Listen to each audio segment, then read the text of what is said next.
Good evening. Madam Clerk, how are you this evening? Doing well, and you, sir?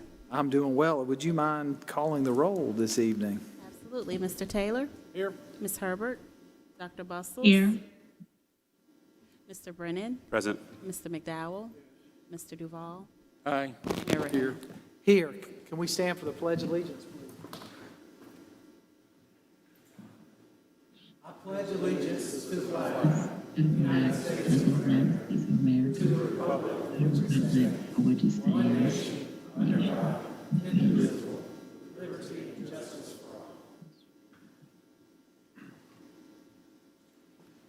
Reverend McDowell, would you mind giving us a word of prayer before we start?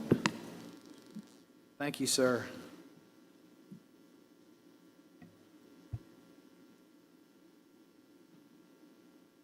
Merciful and kind God, for all of the rich and manifold blessings you've already bestowed upon us,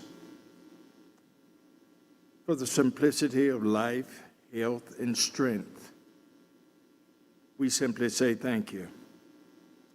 For this gathering today, in the midst of all of the things that we will discuss today, we simply ask that the winds of your Spirit might blow through this chamber, and that your will be done, not ours, but your will. Allow those who are and have been overtaken with COVID, we pray for healing and restoration. Restoration in such a way that they may regain full strength and be removed of this virus. Touch us individually and collectively, and allow this city, as it continues to grow and expand, that it might feel and sense your presence. We ask it in your name. Amen. Amen.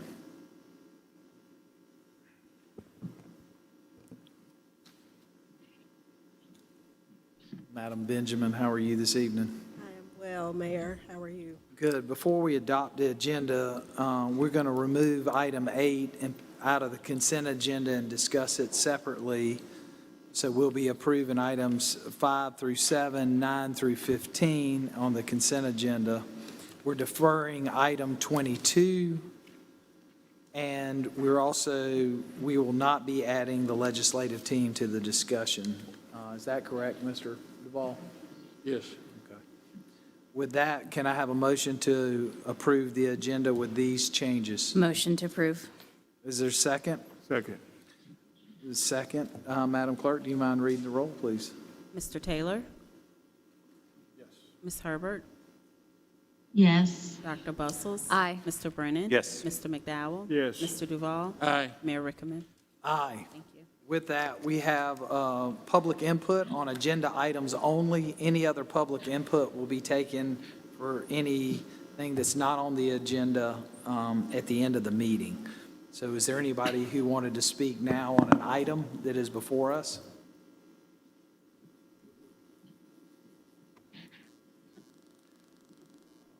I take that as a no, so we'll move forward. Have approval for the minutes of May 10th, 2022 budget workshop and May 17th, 2022 council meeting. So moved, Mr. Mayor. I have a Second. motion and a second. Madam Clerk, could you read the roll? Mr. Taylor? Ms. Herbert? aye, Dr. Bustles? Aye. Mr. Brennan? Yes. Mr. McDowell? Yes. Mr. Duval? Aye. Mayor Rickaman? Aye. All right. Next, we will have on our agenda the second reading for the budget ordinance. Ordinance number 2022-052 to raise revenue and adopt the budget for the City of Columbia, South Carolina for the fiscal year ending June 30th, 2023. Is there a motion? So move. Is there a second? Second. Any discussion? Anyone? I just want to say that, as we continue to move through the year, we'll continue to make this budget very open, very friendly to our community, but also I think you'll see us making some significant changes over the year by investing in our city, making sure that we provide the best service possible to our community and investing in technology training and our employees. So with that, Madam Clerk, could you read the roll? Mr. Taylor? Aye. Ms. Herbert? Aye. Dr. Bustles? Aye. Mr. Brennan? Yes. Mr. McDowell? Yes. Mr. Duval? Aye. Mayor Rickaman? Aye. Thank you. Next on the agenda are city council discussions.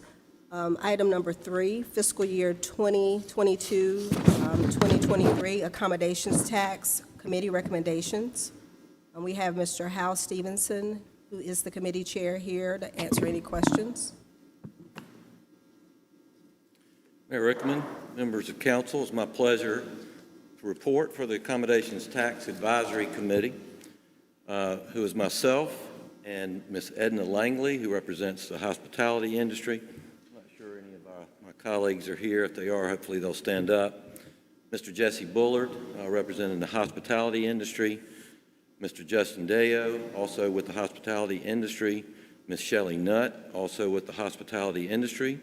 Ms. Sandra Sims, who is at large, and also Ms. Joelle Ryan for cultural. I'd like to also thank Missy Kaufman and Tina Saxon for making our job as volunteers and doing this very easy, and were extremely helpful in putting all this together for us.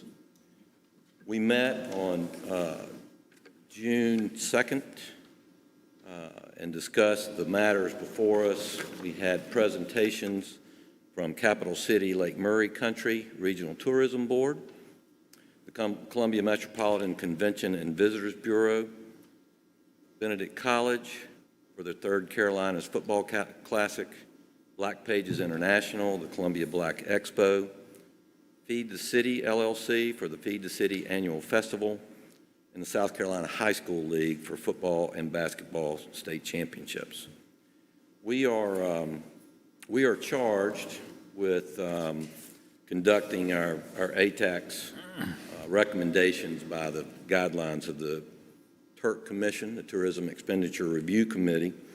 There's a state law, Bill H. 2186, and part of that, I'll just read briefly, is where a lot of our decisions come out of this particular sentence. The purpose of this act is not to provide services normally provided by county or municipality, but to promote tourism and enlarge its economic benefits through advertising, promotion, and providing those facilities and services that enhance the ability of the county or municipality to attract and provide for tourists.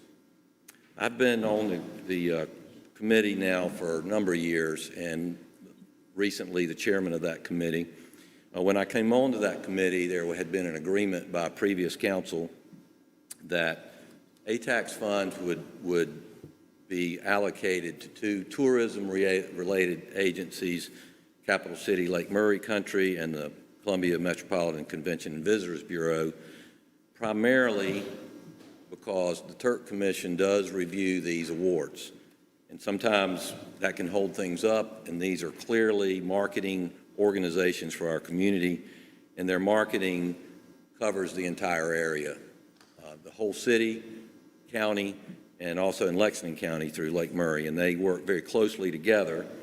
And it had been determined some years ago that we would provide funds 85% to the local CVB and 15% of those funds to the Capital City Lake Murray Country.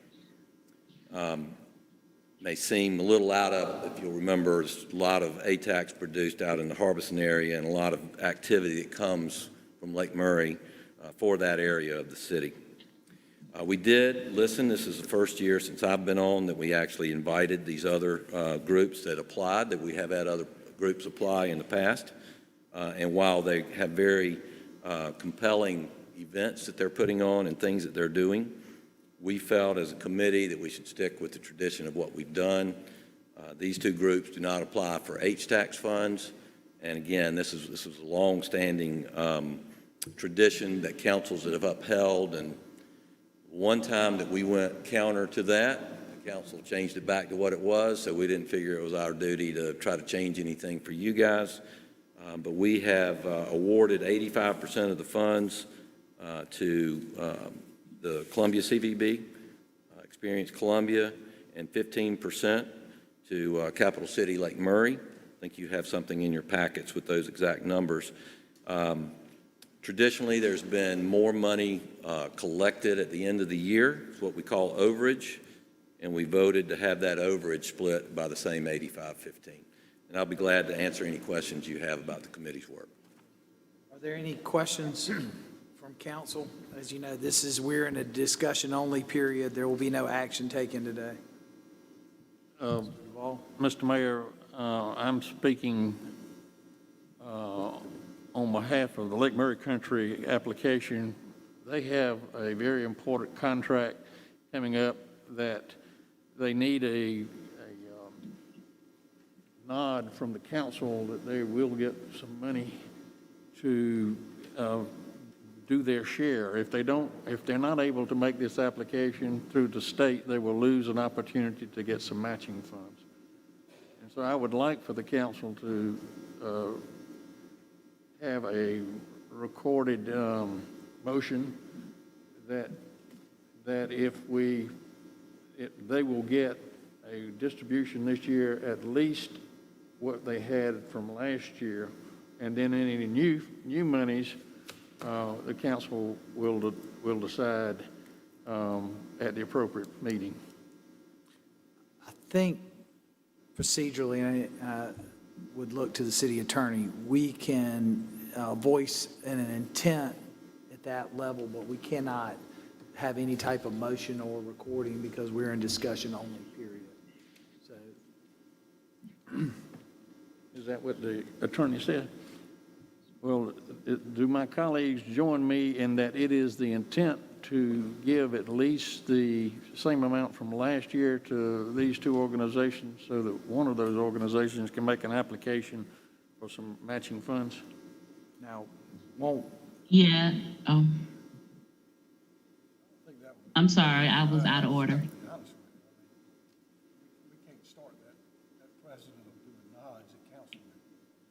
How The about question we ought to ask is why are we doing this at the 23rd hour?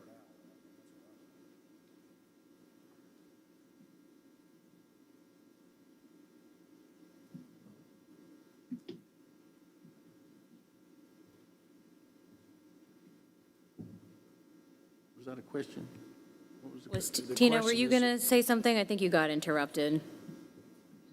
I'm sorry. Yeah, I was going to say I agree with Howard on that. And then I also want to make sure that we do set some kind of timeline for when we're going to make these decisions because the fiscal year is ending and when we have the one meeting in July. But, organizations are trying to make plans and they need to have assurances or some kind of commitment so they can know what they can do. And I don't want them to risk any funding. Ms. Herbert, as you remember, council decided not to take this, to make full recommendations on any of these until the July meeting, which is July 26th. I believe that is the Tuesday meeting that we're making these decisions. And council voted on that. I don't think we Multiple voted on meetings. that. I don't think that was the vote. I think that was the request. But all I'm saying is that I am in agreement with Howard due to the timeliness of it, because at the time I didn't know the deadline that they had. But whatever way that we can give them assurances that they will get at least what they got, what they received last year, I would be in full support of that. Thank you. Anybody else? There's no action here. Mr. Mayor. We can only discuss. Just one observation, Hal. Hal, you left too soon. Just one observation, and I understand that we're just talking. And of course, that conversation will engender itself into other kinds of conversation as it relates to this. And I guess the biggest question for me is, or will be, I see the appropriation, of course. I understand the timeline is not where we want it to be.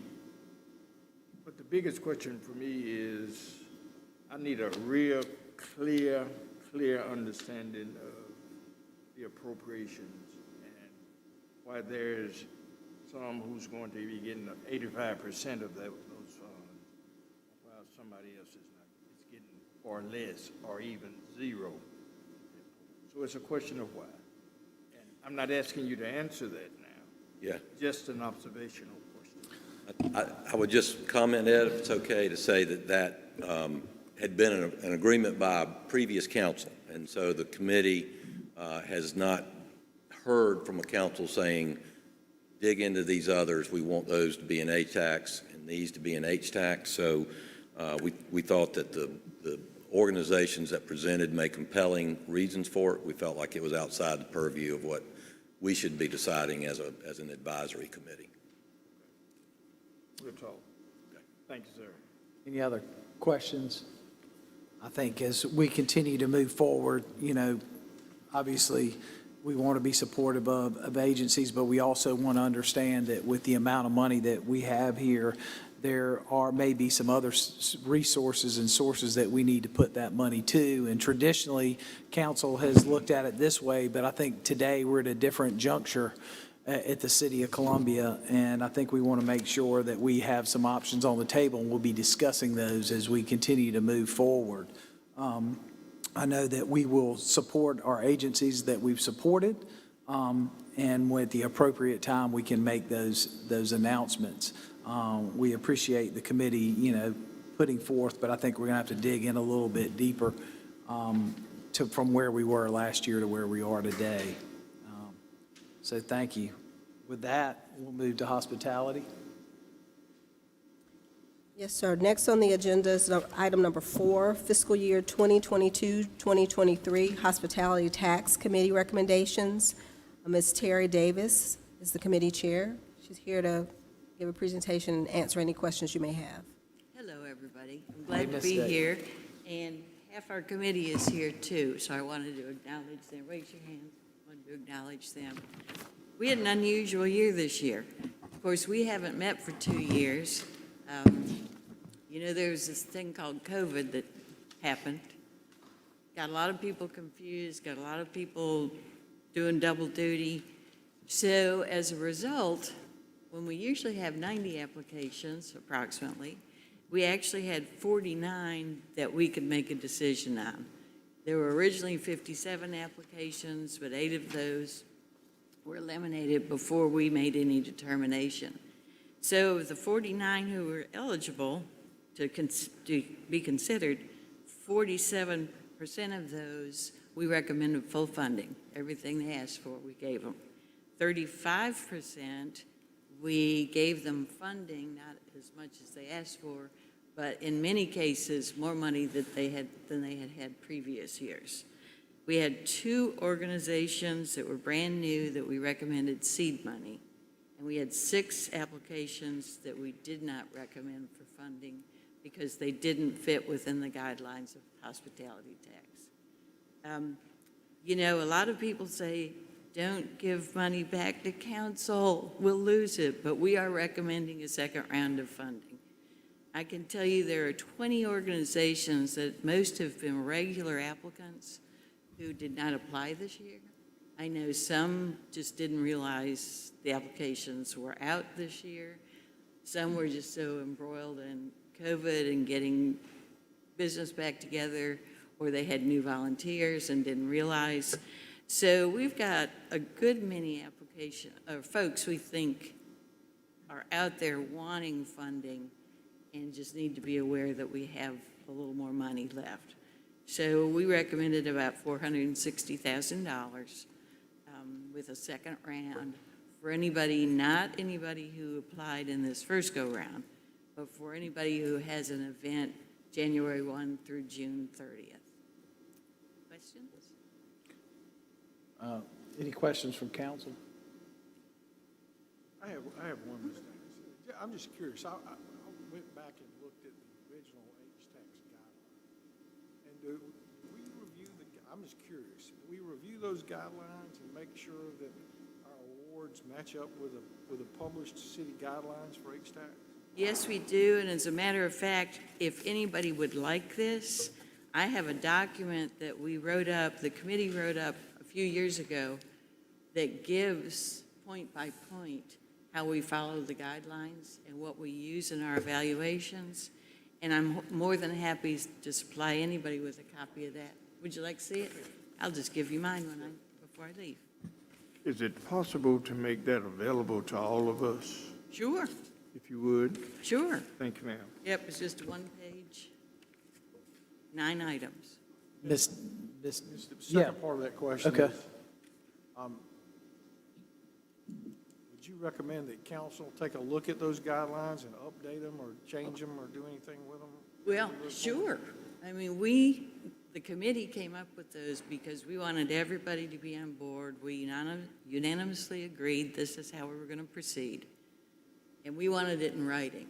We are more than happy for you to look at them. And if you think we've missed the mark or slipped on anything, just let us know.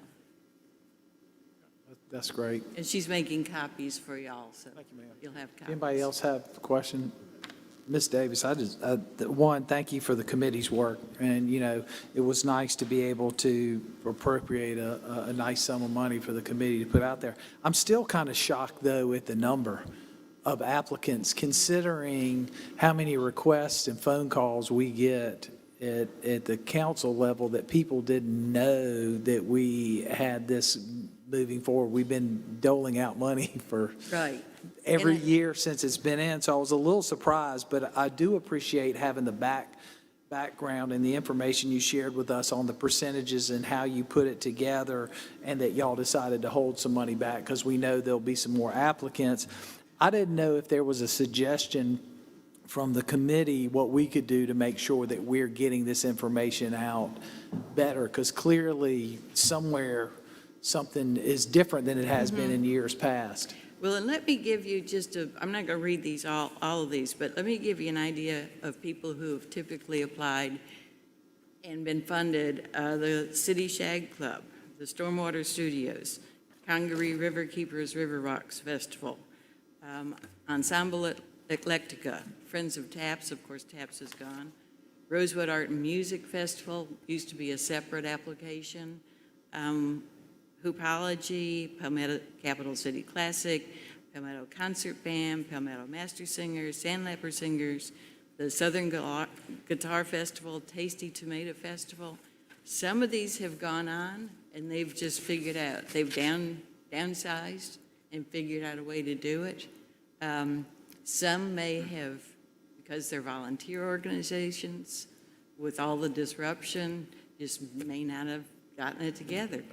But I'd sure love for the city to go on record as funding more than 40 groups, because the HTAX program is excellent. I think the city needs more acknowledgement of what y'all do to bring all these activities to the city. And anything we can figure out, whether it's phone calls, whether it's a combination of emails, mailings, public service comments, to get more applications, that'd be great. We want more events to put more seats in restaurants to create more HTAX. I mean, it doesn't Absolutely. help us if we're not getting more people into the restaurants and coming downtown and participating. I mean, that was the whole intent by that. And I think the dining has always been the key element to that. So obviously, we want to make sure that if we need to do something differently, but it would be, it'd almost be worthwhile for us to have maybe one of the interns look into the groups and see who actually is still viable. Because like you said, some folks have taken a course and said, well, we're just done. It's too much, and 3 years of no events is more than we can handle. Reverend McDowell, I'm sorry, Dr. Russell. So I appreciate the guidelines and some of the things that you've suggested over the years, and you talk about seed money, right, and how some have become self-sustaining, and how, we've seen some of the larger festivals become more self-sustaining. But on the other end, there are a lot of organizations that year after year are applying for HTAX. Is there a threshold or a metric that you use for when you decide that they are now self-sustaining? I'm brutally honest. I think most of these groups would try to do what they do without the H-tax money, but it wouldn't be the quality, it wouldn't be at the scale. If we feel like what they're doing is bringing people into town and filling those restaurant seats, that they're worthy of money. And, they give the spirit of the city, having these groups. I think it's a great investment by the city. Mr. McDowell? Mr. McDowell, then. Dr. Bussers, I think, just want to piggyback on something you just brought up, because a concern of mine is simply this.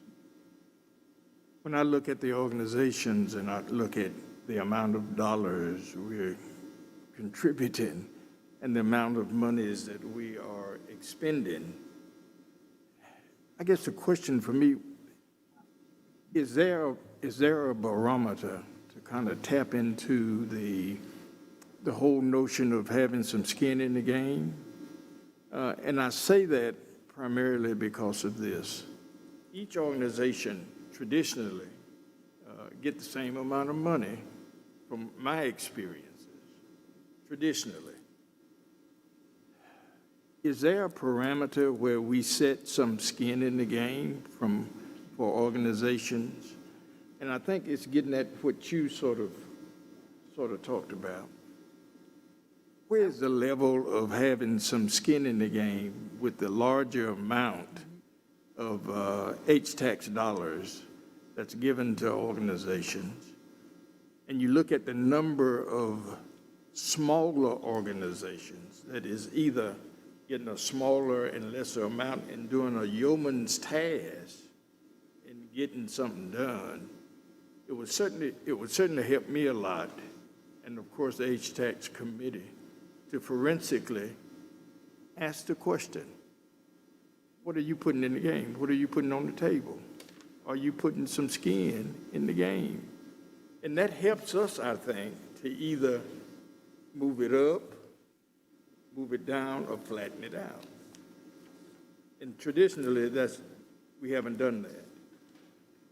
Well, I can tell you they do have skin in the game. Okay. And one of the things that, and I could calculate this out for you and send it, we don't fund, we fund 25-30% of their budget. They have to come up with the rest of the money by themselves. And yes, there are large groups. For example, the State Museum comes in. It's for out-market advertising. Well, we could say no to that group, but they bring 90,000 people into the city. And, they're meeting the qualifications. There is no need component in the hospitality tax program. If there were, then we make very different decisions, I think.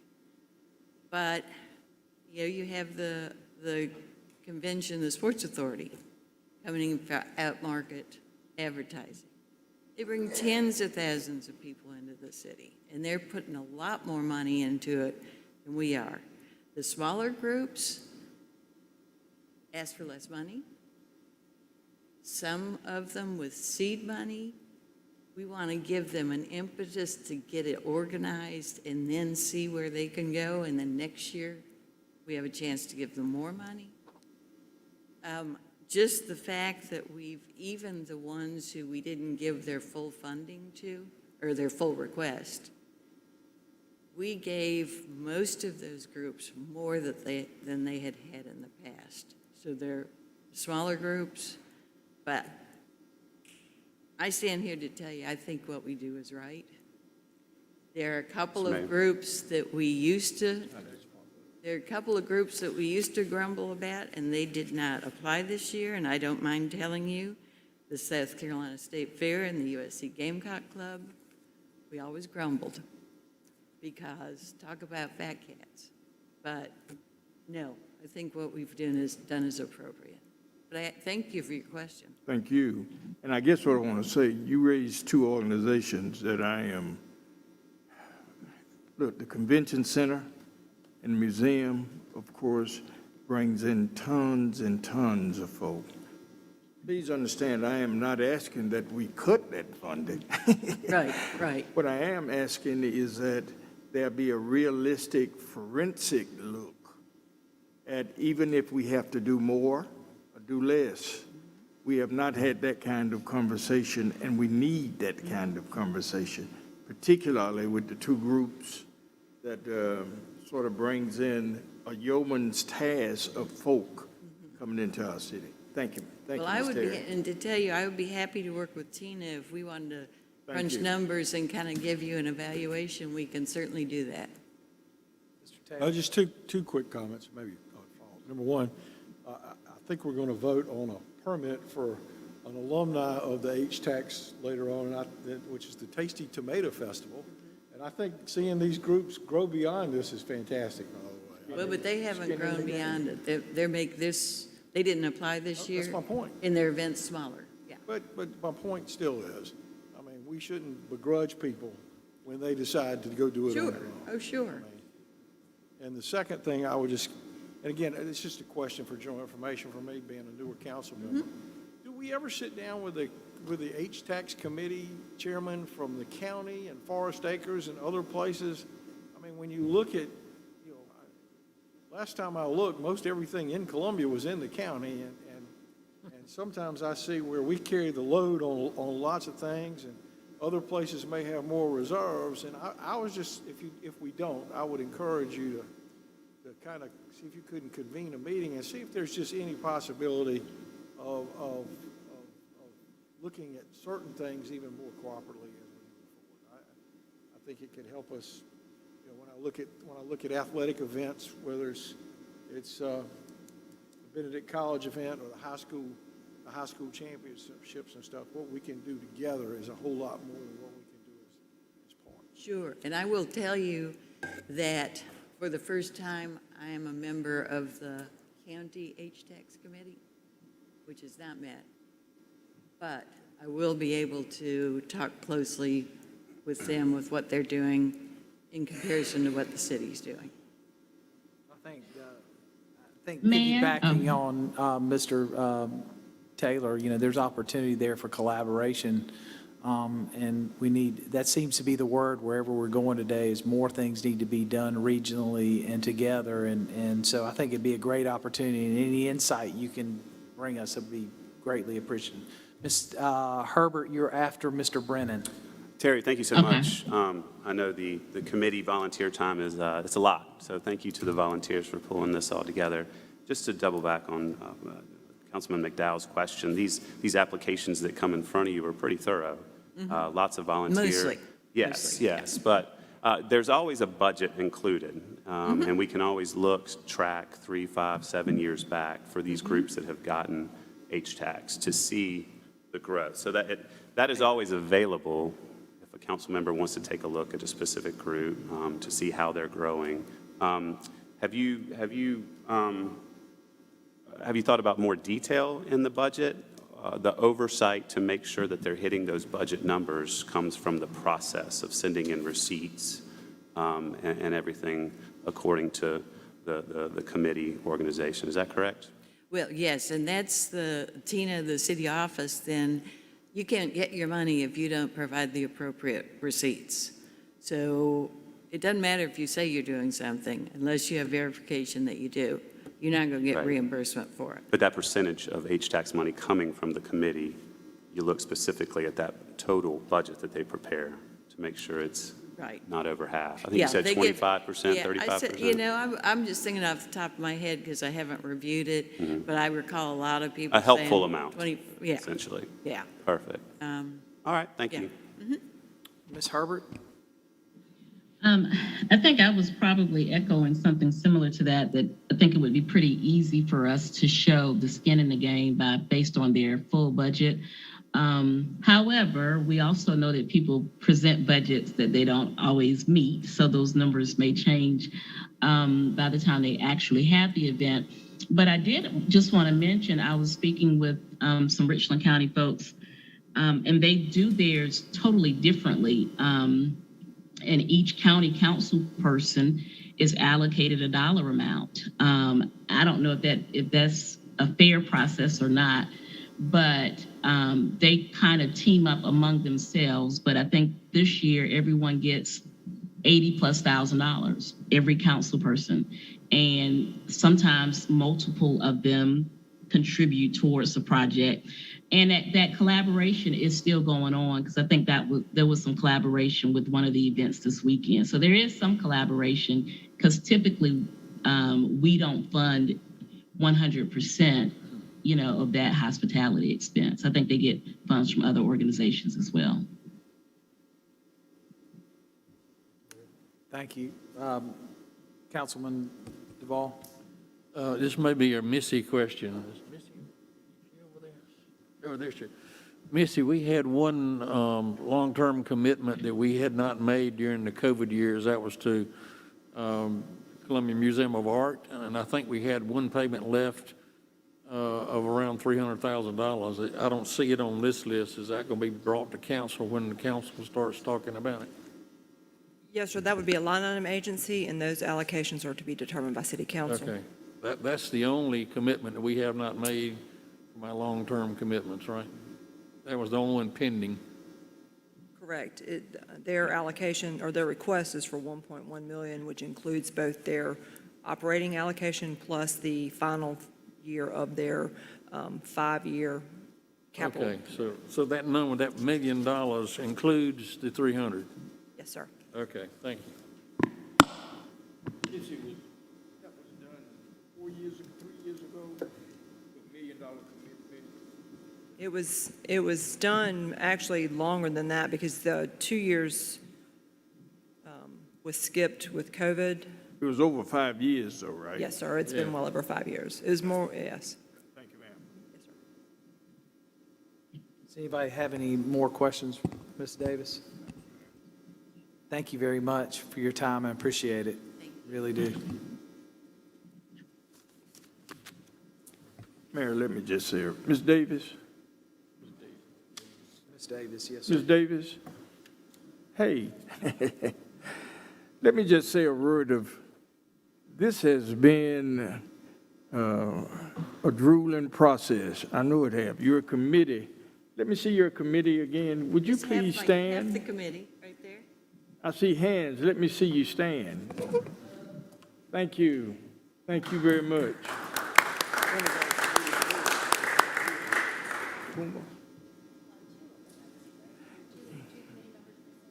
We have a total of 11 committee members.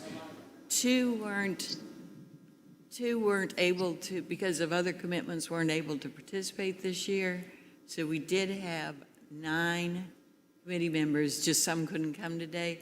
And then we have the perpetual John Whitehead, who's an ex officio member. That's the ex officio, right? Yes, yes. Well, look, we are delighted. This is an awesome task. We had less money, but we got some surplus. Isn't that right? We got more money. Now yeah. that, We gave more money this year. hey, sounds good to me. Yeah, it's great. Your committee has did a good job in making sure. There's still some weeds we got to get into, but you and this committee has done an excellent job in sort of helping us push forward. Thank you so much, and just Thank wanted to personally say thank you. Thank you very much, and we've had a great time doing it. Ms. Benjamin? Next, we'll have the consent agenda items, 5 through 7, and then 9 through 15. Is there a For your motion? approval. So moved, Mr. Mayor. Is there a second? Second. Any discussion or comments on items 5, 6, 7, or 9, 10, 11, 12, 13, 14, or 15? On 5 and 6, I have a question. Okay, Mr. Taylor? And that was a fairly significant pricing, correct? Which item are you talking about, Joe? You're talking about- Items number 5,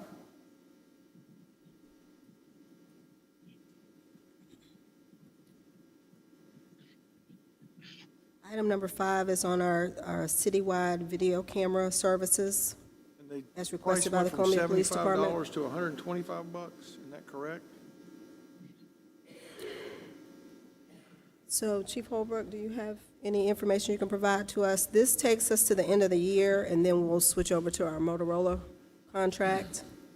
We'll let Chief talk to us about that. This contract terminates at the end of Yes, calendar sir. year, fiscal year. We're talking about item 5, correct? Yes, item 5. Yes, sir. So that is the cost through July for the current, or through the end of the current fiscal year. Initially, we were expecting for the Motorola to transfer the Motorola contract to start earlier, but because of the supply issues, we were not able to stand that up on the original time frame, and this is a stopgap continuing with, So January 1, we switched to Motorola, is that right? well, we think actually sooner than that. Sooner than that? Yes. Okay.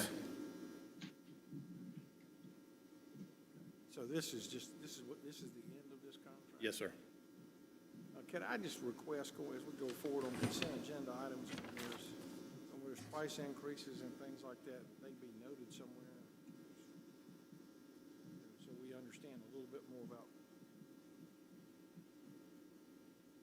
Absolutely. Did you have a question on item 6? No? Okay. It's just on Reverend McDowell, did you have No. Anybody else? Okay. So we've got a motion and a second. Madam Clerk, could you read the roll, please? Yes, sir. Mr. Taylor? Aye. Ms. Herbert? Aye. Dr. Bustles? Mr. Brennan? Yes. Mr. McDowell? Yes. Mr. Duval? Aye. Mayor Rickaman? Aye. Thank you. So, At this time, you want to take up item number 8? yes, please. Okay.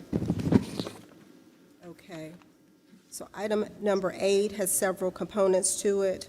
Part of these are renewals for the Columbia Police Department, and another 3 items are for Columbia Water.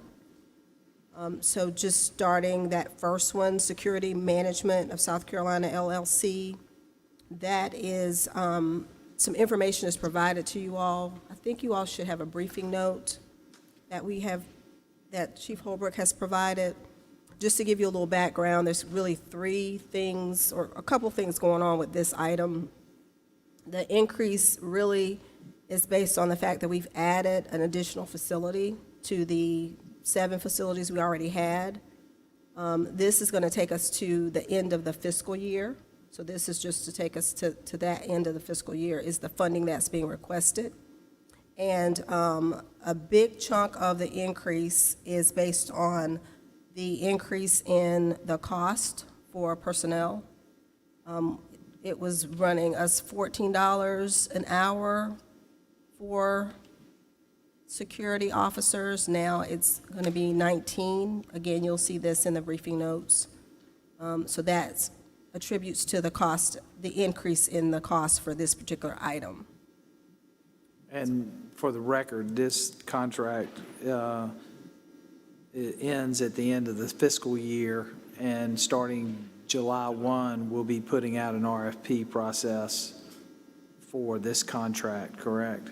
Yes, sir. We do plan on looking at rebidding this to see if there's something that we can get that's more cost-effective. So we're going to see.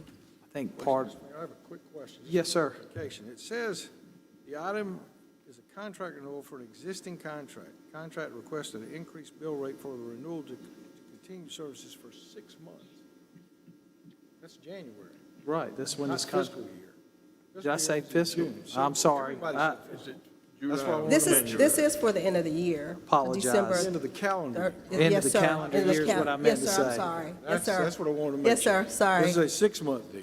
Yes. Yes, it's the end of the calendar year. Part of that, as we go through that process down the road, let's also take a look at what we are putting out in the RFP so we can evaluate our current needs and make sure that what we have now is what we need moving forward. We could Yes, do sir. that. Absolutely. Thank you. Does anybody else have any other comments or questions on this item?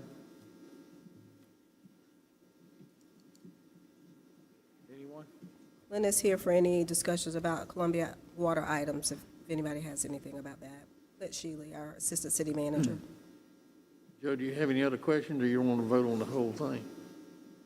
I'd like to cast my vote on number 8 separately. Well, that's what we're doing. Number 8 is all Yeah. of this.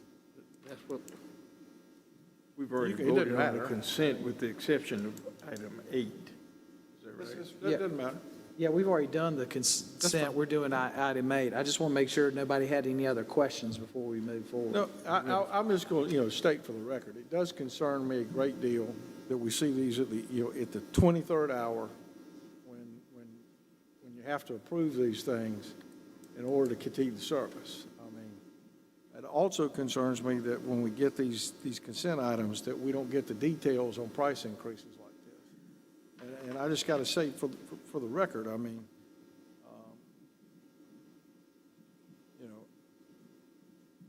my mom taught me to take better care of other people's things than she taught me to take care of my own, and that includes taxpayer money. And when I see a price increase like this, I just think we need to discover these things sooner and just be more diligent in finding alternatives. And I'll leave it at that on this, because I understand that if we don't renew this today, we could lose the service in July. And I just don't think that's a proper way for us to have to do business on these things. is there a motion for approval? We've got a motion in a second, correct? No, not yet. Can I have a motion? I move approval of item 8. Is there a second? Second. Discussion has been had, so with that, Madam Clerk, can you read the roll? Mr. Taylor? No. Ms. Herbert? Yes. Dr. Bustles?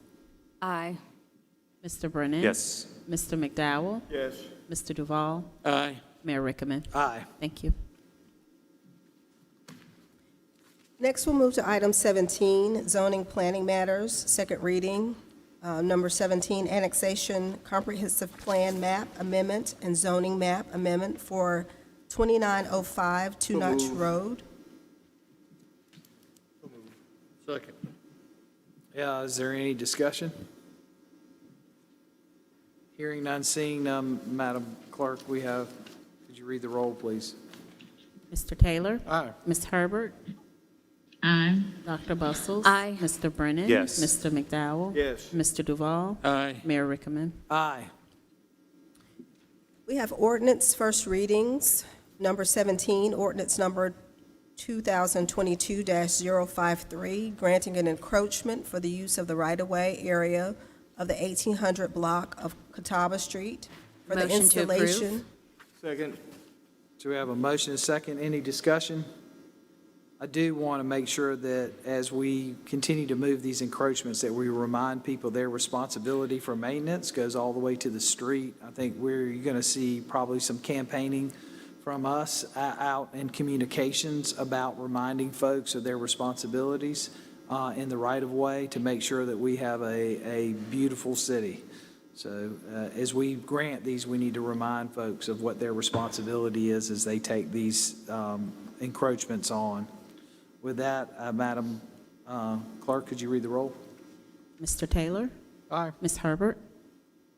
Aye. Dr. Bustles? Aye. Mr. Brennan? Yes. Mr. McDowell? Yes. Mr. Duval? Aye. Mayor Rickaman? Aye. Mr. Mayor, point of personal privilege. Yes, sir. Mr. Taylor. I just want to echo what you mentioned just a second ago. Mr. Brennan got an email from a constituent not too terribly long ago complaining about the overgrowth in the sidewalk on the route that they walked on. He forwarded it to me since it was in my district, but and I asked our city attorney and our public works, who's responsible for that? And I bring it up because we're looking at a wall here going next to the sidewalk, and I think it's important that we remind the general public and us that it's the property owner is responsible to the street curb. So when you see overgrown sidewalks in your neighborhood and things like that, share with your neighbor, let's take pride in the way the city looks, and let's clean the sidewalks up and down our streets. I hope that at some point in time, we'll be able to run some type of PR campaign so we know, because honestly, I didn't have a clue that it was my responsibility. I've always done it, I just didn't know. And I think when you bring that up, and we talk about the appearance of our city, I think making sure all of our residents know that while you don't own the sidewalk in front of your house, you own the sidewalk in front of your house. So let's keep things clean and neat and make it safe for all our citizens when they're out walking and such. Thank you, Mr. Mayor. Thank you, sir. Item 18, ordinance number 2022-055, granting an encroachment to South Carolina State Credit Union for the use of the right-of-way areas of the 1800 block of Hewer Street, the 500 block of... Mr. Mayor. I have a motion. Is there a second? Second. Any discussion? I Seeing do have none. one question. Yes, sir, perhaps. Mr. Taylor. Usually, and I just didn't see it in my package, I may have missed it, usually there's a drawing that shows where the parking spaces are going to be on these type of things. Is there anything that is unusual about this? Just curious.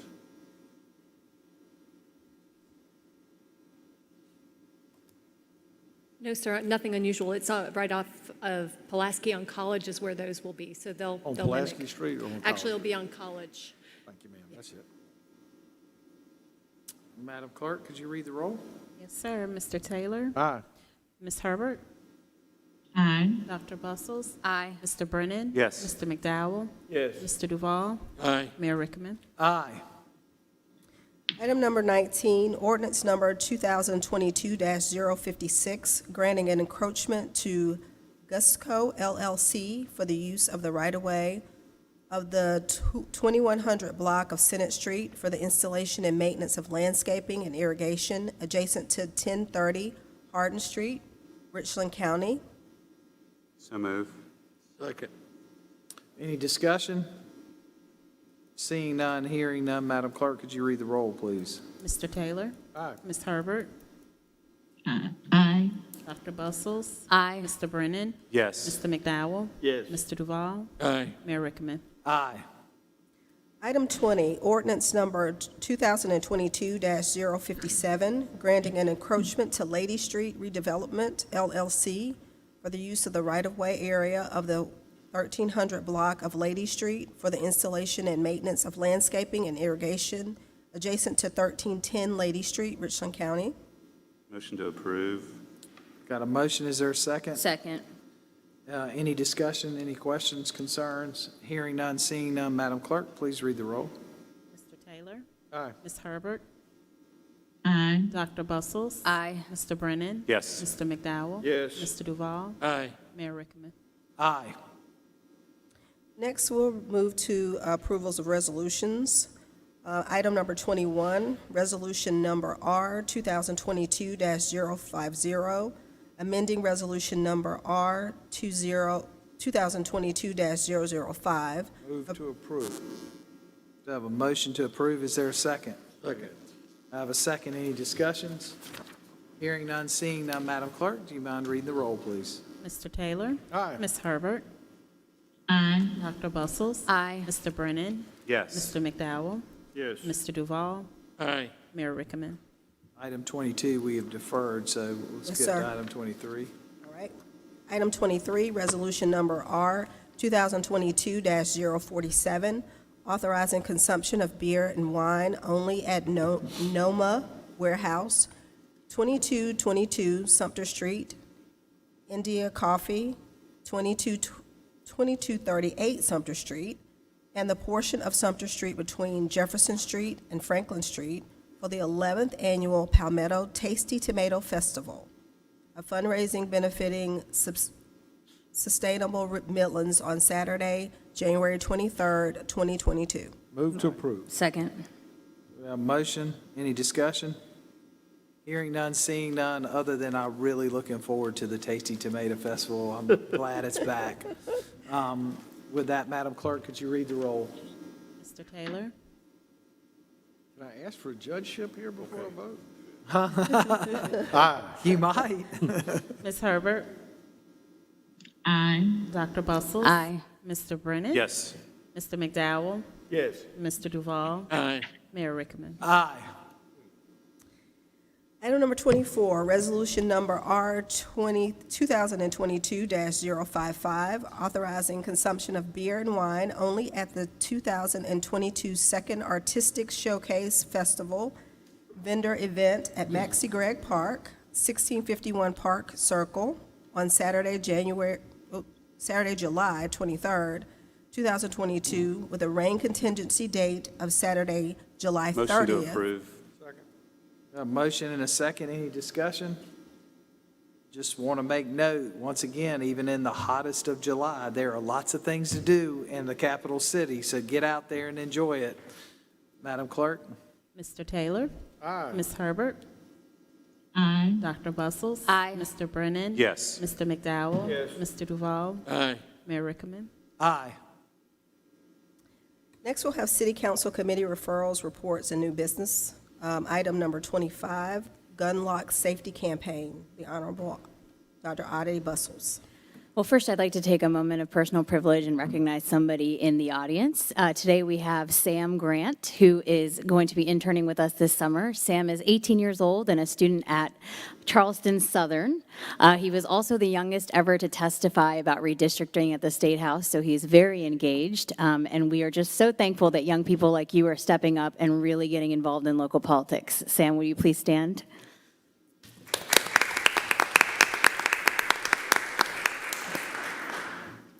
As I shared with you all 2 meetings ago, we have been working on different initiatives to promote youth engagement and prevent gun violence.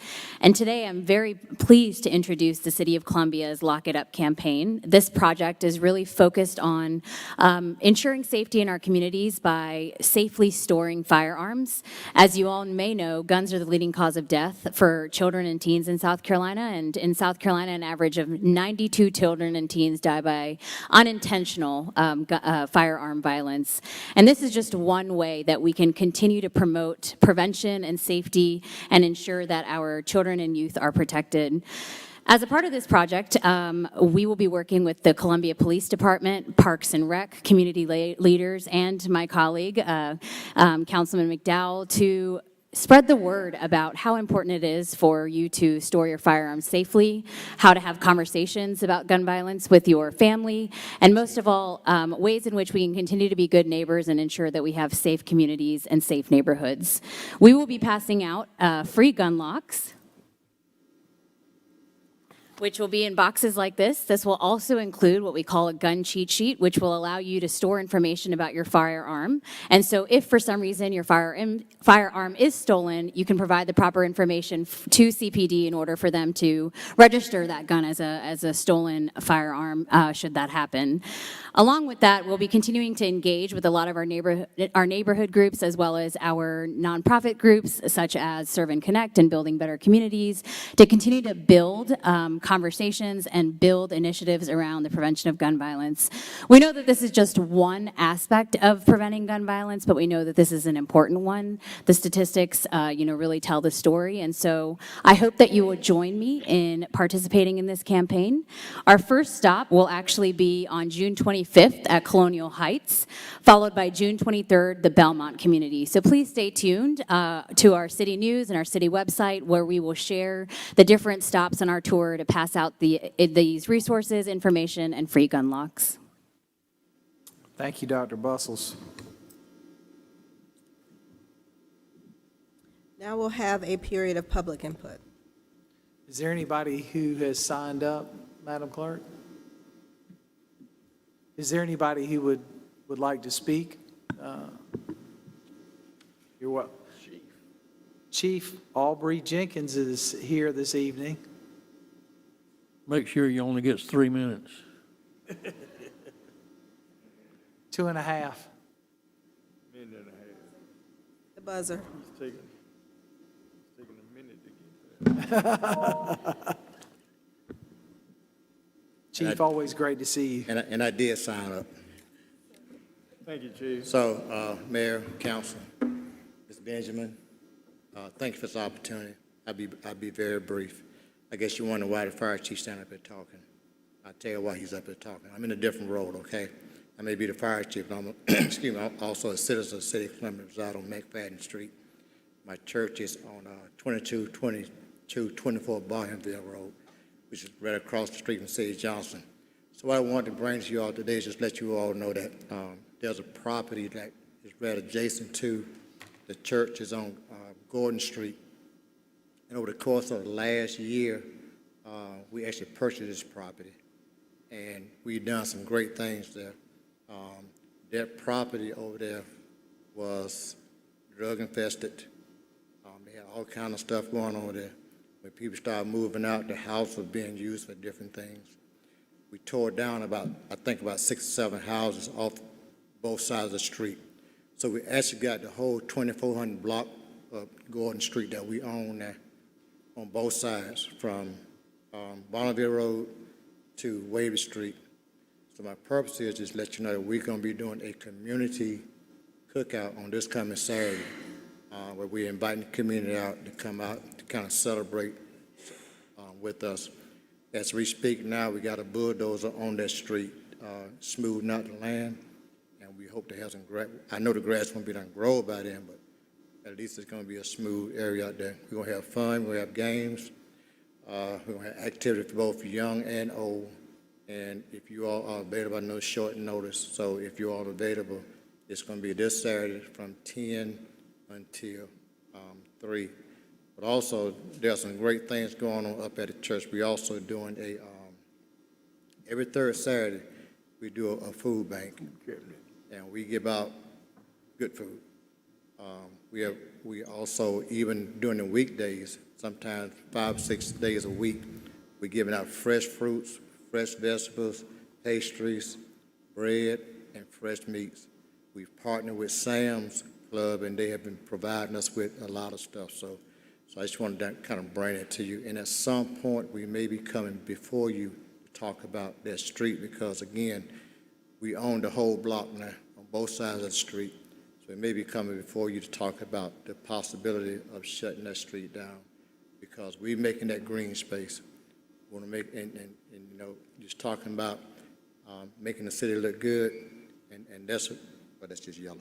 And so we're trying to make the neighborhood look good by doing those things.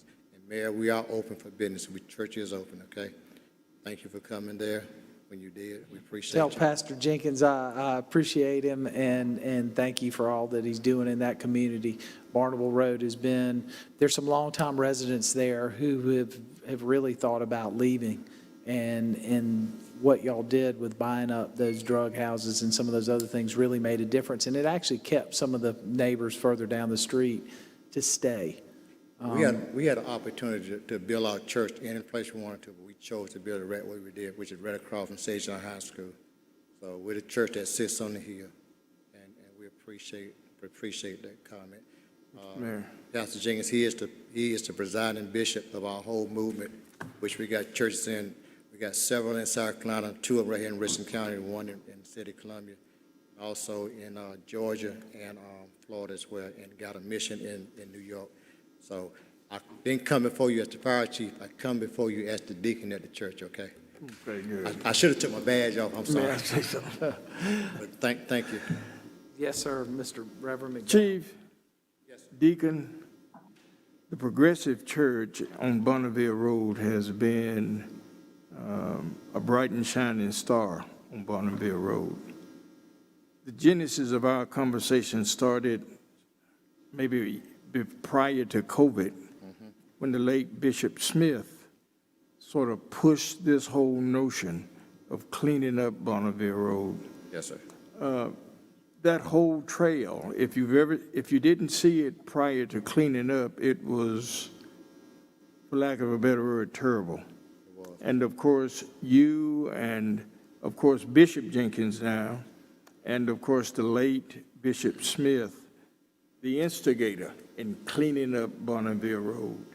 And we are certainly appreciative for members of the Bonneville Road, of the Progressive Church, for doing what you did. Prior to his death, as you know, we indicated Bishop Smith as a designee on one of our signs, Yes, sir. on one of our street signs. Bonneville Road. And he was very, very appreciative prior to his death. Look, thank you all. Continue to do what you do, and the mayor will be there on Saturday at 10 o'clock. Well, I know he can't be there. Me and him already had that discussion. I prefer to go there on Sundays because I get a whole lot when I'm there. You do? Well, actually, on next week, on July the 1st, 2nd, and 3rd, we're going to have our annual convocation, which we're going to be bringing churches in from out of state. And I would tell you, we're going to practice the safety course and everything. So, but we'll be having our convocation that week. So, I mean, certainly you are invited. Thank you. Is there anyone else who wanted to speak this evening? Seeing none and hearing none, we'll close out that section. Mr. Duvall, take a motion.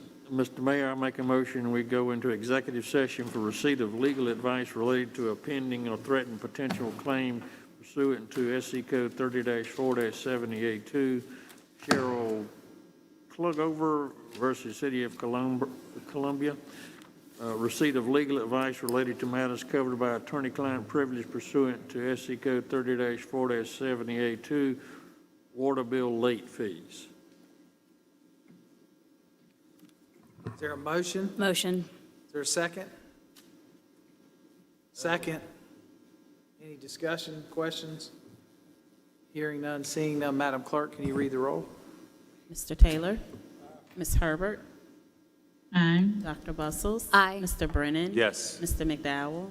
Yes. Mr. Duval? Aye. Mayor Rickaman? Aye. Thank you.